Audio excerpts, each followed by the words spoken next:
All right, welcome to the bonus lesson, which I just decided to add. So I was in the process of uploading the course, and I was editing and working on putting it up everywhere. And a lot of sites need a promo image. So what you guys are seeing is where we finished up this particular piece or where I finished it up at the end of that exercise. And I went to post it, and I was like, I want it to be a little more punchy. I was going to be used all over the place. And so I worked on it and came away with this. So just to look at them side by side, you guys can kind of see this one looks a little bit richer, a little more contrast now. I was like, yeah, it looks great. Then I thought, well, my students need to know this. They need to know how to do this punchy trick. so that wouldn't be right to just to beef up my photo or my work after it was done and not let them know how to do it. So now I'm back with a bonus lesson on how to do this. So it's really simple, guys. So I want to run this through for you guys real quick. So here's where we left it off. It looks pretty good. I'm really happy with it, but I wanted more contrast, a little more just interest in the colors. And so I did two things, and this is really simple. Now, if you have Photoshop, you have levels, okay? Levels adjustments. A lot of programs have levels. Some programs have it and call it curves.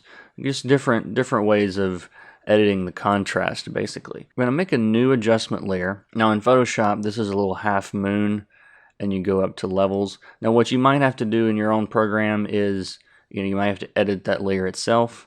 So I would just make a copy of it first before you make any changes.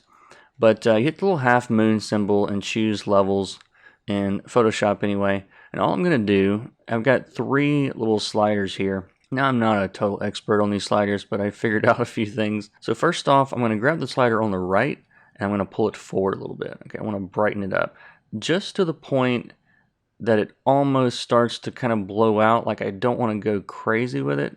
I just want I want the brights to be really bright. And so something about like that. Anything more and it starts getting a little blown out. So I'm just pulling in the right. Now your final piece might not have been exactly like mine, but for me that's what worked for me. And then so that's the brightest parts. By pulling that down, we're brightening them up. And then on the left side picker here, I'm going to drag that to the right. So we're adding a little bit of darkness that way. See the difference there? So I'm just darkening that up. And the middle one is really just adjust the contrast levels.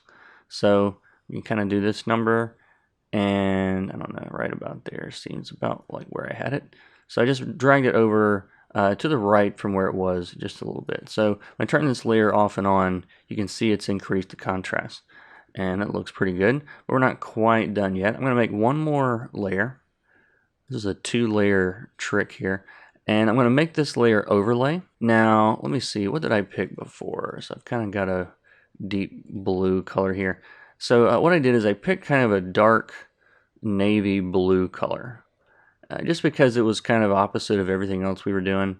And just a soft brush, nothing fancy there. Just a soft round brush. And I just started going around the edges with it and kind of framing the action here with it. Okay. Just around the edge. And if you want it darker in places like this corner, I kind of wanted to hide some of this plainly colored stuff. So I think I darkened it a little bit more. Yeah. Just darken that up. And we can always adjust. I think it went a little heavier than I did, but you can go back and even adjust that layer after the fact if you wanted to make it more green or you want to make it more blue or red or whatever it is. But let's see, I think I'll leave it right about where I had it, which is right around here. So I'm going to group these just so I can turn them off and on together. And there you go. So it's more contrast, and I've got some nice blue shifts in there from that overlay layer. And that is how I punched up that piece. So it's a really simple thing. I hope you guys enjoyed the bonus lesson, and thanks for watching.